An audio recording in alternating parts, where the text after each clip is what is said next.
Salam Bapak Ibu, saudara-saudaraku yang dikasihi Tuhan Yesus Kristus.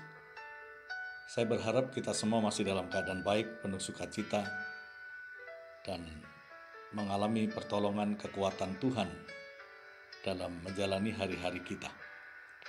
Kali ini saya ingin mengajak kita semua merenungkan tentang simplifikasi atau penyederhanaan.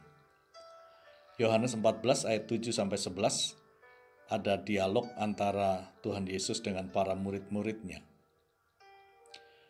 Memang banyak orang cenderung tidak suka menjalani proses yang panjang dan berbelit-belit atau pemahaman yang terlalu rumit. Tetapi banyak orang lebih suka pada proses yang simple, yang sederhana, bahkan yang instan.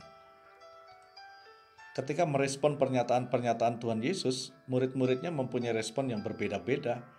Kalau Petrus itu responnya emosional, kalau Thomas itu responnya rasional, tapi Filipus nampaknya dia merespon dengan cara berpikir yang lebih simpel. Dia tidak mau repot dengan penjelasan yang abstrak, yang dianggapnya terlalu rumit. Begitulah nampak respon Filipus terhadap pernyataan Tuhan Yesus. Maka Tuhan Yesus mengatakan kepada Filipus, "Sekiranya kamu mengenal aku, pasti kamu juga mengenal Bapakku." Filipus menjawab, "Tuhan, tunjukkanlah Bapa itu kepada kami. Itu sudah cukup bagi kami." Nampaknya Filipus tidak mengerti apa yang dimaksudkan Tuhan Yesus. Karena itu Tuhan Yesus menegaskan, "Telah sekian lama aku bersama-sama kamu, Filipus, namun engkau tidak mengenal aku." Dalam hal ini Tuhan Yesus hendak menggarisbawahi bahwa ternyata kebersamaan tidak dibarengi dengan pengenalan.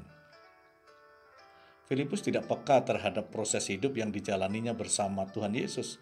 Seakan kehadiran Yesus dalam kehidupan Filipus belum dipahami sebagai kehadiran Allah, sehingga ia masih meminta tanda yang konkret.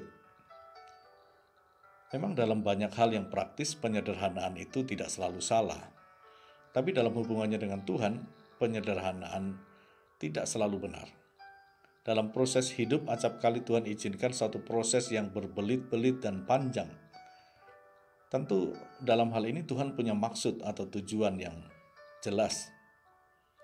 Karena itu yang diperlukan adalah kesediaan menjalani proses itu dengan tekun dan taat, maka akan menghasilkan kualitas hidup seperti yang dikehendaki Tuhan. Kalau kita melihat banyak kisah di dalam Alkitab menunjukkan pentingnya proses yang panjang dan hidup itu untuk mencapai maksud Tuhan. Yusuf misalnya melewati proses yang menyakitkan dan panjang sebelum menjadi orang nomor 2 di Mesir.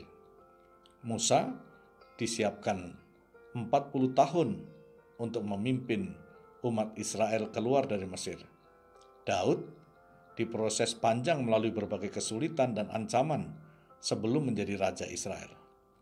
Daniel, Sadrah, Mesah, dan Abednego juga menghadapi ujian yang berat sebelum diangkat menjadi bupati di negeri orang. Bahkan anak manusia, yaitu Tuhan Yesus sendiri, harus lahir di kandang hina dan mati di kayu salib untuk menyelamatkan manusia berdosa. Bapak Ibu Saudara yang dikasihi Tuhan Yesus Kristus, kadang hidup tidak sesederhana seperti yang kita bayangkan. Kita diizinkan menjalani perjalanan berliku, beronak, dan berduri. Kadang kita tidak menyukainya, tapi Tuhan seolah memaksakan hal itu untuk kita jalani. Proses panjang yang diizinkan Tuhan tentu akan menghasilkan kualitas hidup seperti yang Tuhan mau. Maka penyederhanaan melalui jalan pintas tidak selalu menyelesaikan persoalan. Malah kadang sebaliknya justru menimbulkan persoalan baru dan jauh lebih rumit. Karena itu menjalani proses hidup bersama dengan Tuhan membuat kita akan semakin mengenal Dia lebih dekat dan lebih baik. Maka yang bertekun dalam proses Tuhan akan mendapatkan kebahagiaan sejati pada akhirnya. Maka janganlah selalu menginginkan penyederhanaan. tetapi lakukanlah seperti apa yang Tuhan mau dalam hidup kita.